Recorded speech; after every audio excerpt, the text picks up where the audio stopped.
दिसंबर को जिस तरह से 4 राज्यों के विधानसभा चुनावों के परिणाम जग जाहिर हुए, जिसमें से हिंदी पट्टी के 3 राज्यों में राजस्थान, मध्य प्रदेश और छत्तीसगढ़ में भारतीय जनता पार्टी ने कांग्रेस को बड़ा झटका देते हुए अपनी सत्ता दोबारा से हासिल कर ली थी। ऐसे में अब लगातार ही उसके बाद ये सवाल उठ रहे थे कि राजस्थान, मध्य प्रदेश और छत्तीसगढ़ में सत्ता का रास्ता तो दोबारा से भारतीय जनता पार्टी ने तय कर लिया है, लेकिन अब सत्ता में कमान यहां पर कौन संभालेगा। इसके बाद भारतीय जनता पार्टी ने एक हफ्ते का वक्त लिया और फिर सबसे पहले छत्तीसगढ़, फिर मध्य प्रदेश और फिर राजस्थान को उनका नया मुख्यमंत्री दे दिया। जिस तरह से भारतीय जनता पार्टी ने मंगलवार 12 दिसंबर को भजन लाल शर्मा के रूप में राजस्थान को नया मुख्यमंत्री दिया, वो वाकई में चौंकाने वाला फैसला था। लेकिन भजन लाल शर्मा मुख्यमंत्री पद की शपथ ले चुके थे, साथ में यहाँ पर प्रेमचंद बैरवा और दिया कुमारी को उप मुख्यमंत्री बनाया गया था, लेकिन उसके बाद भी सरकार का गठन नहीं हुआ था और तमाम तरह से यहाँ पर तारीखें निकल कर के आई कि इस तारीख को, इस दिन, इस वक्त यहाँ मंत्रिमंडल का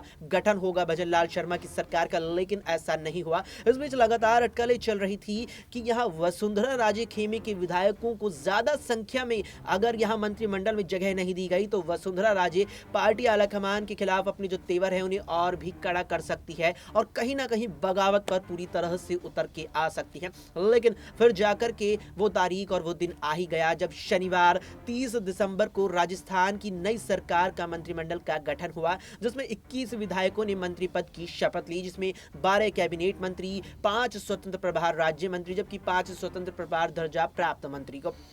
यहाँ पर शपथ दिलाई गई। इस बीच यहाँ पर अब देखा गया कि वसुंधरा राजे गुट के 5 विधायकों को मंत्रिमंडल में जगह दी गई है, लेकिन यहाँ पर अब खबरें आ रही हैं कि वसुंधरा राजे इससे भी नाखुश नजर आ रही है। इसके अलावा यहाँ पर और भी कई ऐसे मुद्दे हैं जो अभी भी मंत्रिमंडल को लेकर लगातार उठ रहे हैं, लगातार ही नई सरकार को लेकर उठ रहे हैं, जिन पर आज हमारी इस खास पेशकश में बात होने वाली है, क्योंकि बात जरूरी है। नमस्कार, मैं हूं अक्षय अग्रवाल और स्वागत है आप सभी का हमारी इस खास पेशकश में जिसका नाम है बात जरूरी है। इस पेशकश में हमारे साथ हमारे सहयोगी दिनेश है। दिनेश से बात करेंगे। दिनेश, सबसे पहले बात शुरुआत करते हैं हम इस सवाल के साथ कि जिस तरह से वसुंधरा राजे को लेकर लगातार अटकलें थी कि बगावत न कर दे वे बीजेपी आलाकमान से, बीजेपी से, इस बीच उनके गुट के 5 विधायकों को मंत्रिमंडल में जगह दी गई है। क्या इससे वसुंधरा राजे संतुष्ट होंगी या वे इससे ज्यादा विधायकों की उम्मीद लगाए बैठी थी? बिल्कुल। और जिस तरीके से यहाँ पर एक जो पावर पॉलिटिक्स वसुंधरा राजे सिंधिया की तरफ से की गई थी, जिस वक्त 3 दिसंबर को तमाम नतीजे आए थे और उसके बाद भारतीय जनता पार्टी को राजस्थान में बहुमत मिला था, लेकिन किसी को भी ये उम्मीद नहीं थी कि यहाँ से पहली बार विधायक बनने वाले भजन लाल शर्मा मुख्यमंत्री बन जाएंगे, बशर्ते क्योंकि वो आरएसएस की पृष्ठभूमि से आते हैं। इसके अलावा यदि बात की जाए तो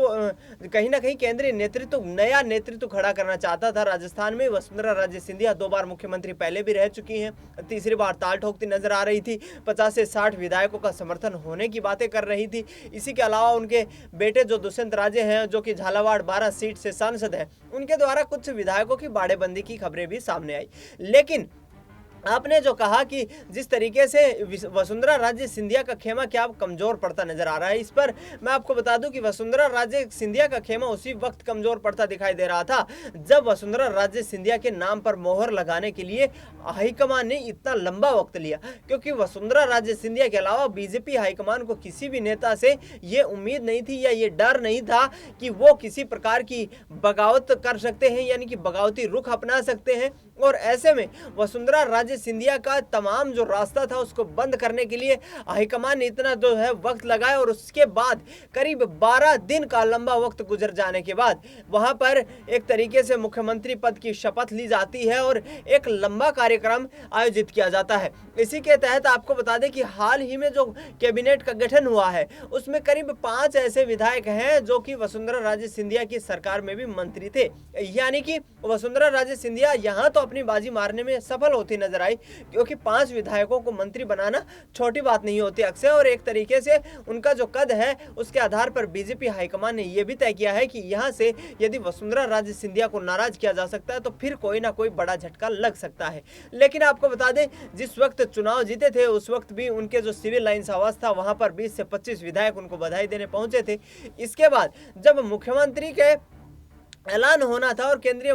जो हाईकमान है, केंद्रीय हाईकमान ने जब पर्यवेक्षकों की टीम भेजी, उससे पहले वाली शाम को भी वहां पर 20 से 25 विधायक फिर पहुंचे और एक तरीके से जो तस्वीरें वायरल की गई उसके आधार पर वसुंधरा राजे सिंधिया ने पूरी कोशिश की कि कहीं ना कहीं केंद्रीय हाईकमान के ऊपर बगावत के सुर अपनाकर और पावर पॉलिटिक्स दिखाकर यहाँ पर दबदबा बनाया जा सके, लेकिन उसमें वो कामयाब होती नजर नहीं आई। कामयाब होते बिल्कुल नजर नहीं आई, लेकिन कहीं ना कहीं जिस तरह हमारे सहयोगी दिनेश का कहना है कि मंत्रिमंडल का जो गठन भजनलाल शर्मा सरकार में हुआ है उसमें कहीं ना कहीं वसुंधरा राजे को काफी आगे रखा गया है। इसका यहाँ पर सीधा उदाहरण यही रहा कि वसुंधरा राजे खेमे के 5 विधायकों को मंत्रिमंडल में दोबारा से शामिल किया गया, यानी कि 5 उन चेहरों को मंत्रिमंडल में दोबारा से शामिल किया गया है जो इससे पहले 2013 से 2018 की वसुंधरा सरकार में भी मंत्री रह चुके हैं। लेकिन सवाल कहीं है, उन सवालों पर बात चल रही है। तो दिनेश, ऐसे में सवाल ये भी बनता है 2024 के मद्देनजर मैं ये जानना चाहूंगा आपसे कि यहाँ जिस तरह से भजनलाल शर्मा को मुख्यमंत्री बनाया गया है जो ब्राह्मण यहाँ पर समाज से आते हैं, इसके अलावा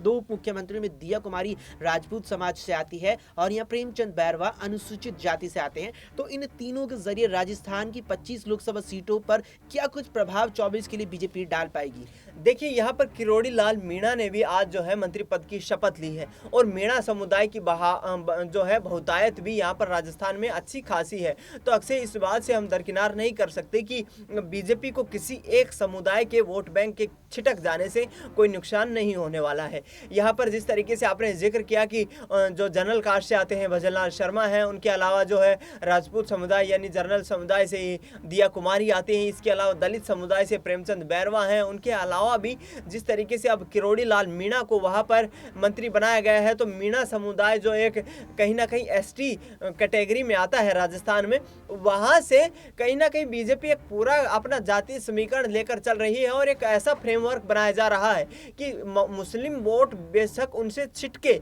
लेकिन हिंदू वोट बैंक और हिंदुओं में तमाम जो जातियां हैं उनके वोट बैंक को साधने की कोशिश बीजेपी हाईकमान करती नजर आ रही है। और 25 के 25 लोकसभा सीटों पर जिस वक्त 2019 के लोकसभा चुनाव में जीत दर्ज की थी, वही एक बार फिर से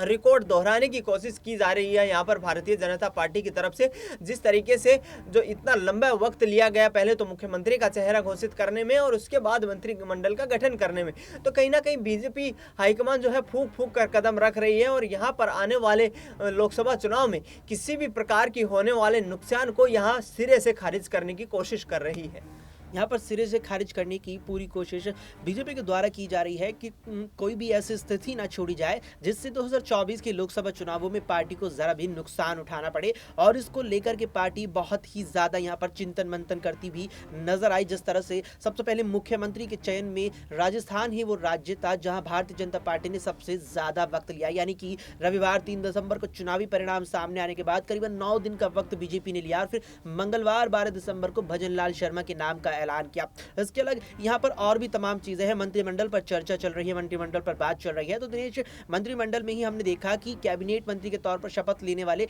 तीसरे यहाँ पर विधायक थे राज्यवर्धन सिंह राठौड़, जो पूर्व में खेल मंत्री केंद्र में रह चुके हैं। इसके अलावा यहाँ पर राज्य मंत्री अब वे कहलाएंगे, लेकिन पूर्व में अगर उनके मंत्रालयों की बात की जाए, खासतौर पर केंद्र में मंत्रालयों की बात की जाए, तो सूचना एवं प्रसारण मंत्रालय भी वे यहाँ पर स्वतंत्र रूप से संभाल चुके हैं, साथ ही साथ युवा मामलों के मंत्री भी रह चुके हैं। लेकिन अब जिस तरह से राज्यवर्धन सिंह राठौड़ को यहाँ पर राज्य की राजनीति में, राज्य की सत्ता में, राज्य सरकार में यहाँ कैबिनेट मंत्री बनाया गया है, तो इस लिहाज से अगर देखें तो क्या ये यहाँ पर राज्यवर्धन सिंह राठौड़ का एक प्रकार से प्रमोशन कहलाएगा या कहीं ना कहीं उनका डिमोशन कहलाएगा? देखिए, यहाँ पर निश्चित तौर पर ये एक गंभीर मुद्दा है और यहाँ पर क्या बीजेपी हाईकमान का राज्यवर्धन सिंह राठौर पर इतना दबाव था। हालांकि जो पूरा ये चुनाव गुजरा है 2023 में 5 विधानसभा राज्यों का चुनाव, यहाँ पर कुल 21 सांसदों को टिकट दिया गया था और वो सांसद थे जो वर्तमान में सरकार में कहीं ना कहीं मंत्री पद पर थे या फिर सांसद बने हुए थे। तो वहाँ पर एक तरीके से राज्यवर्धन सिंह राठौर को राजस्थान की राजनीति में सक्रिय करने के लिए और कहीं ना कहीं वोट बैंक को मजबूत करने के लिए भी ये कदम उठाया गया है, क्योंकि यहाँ से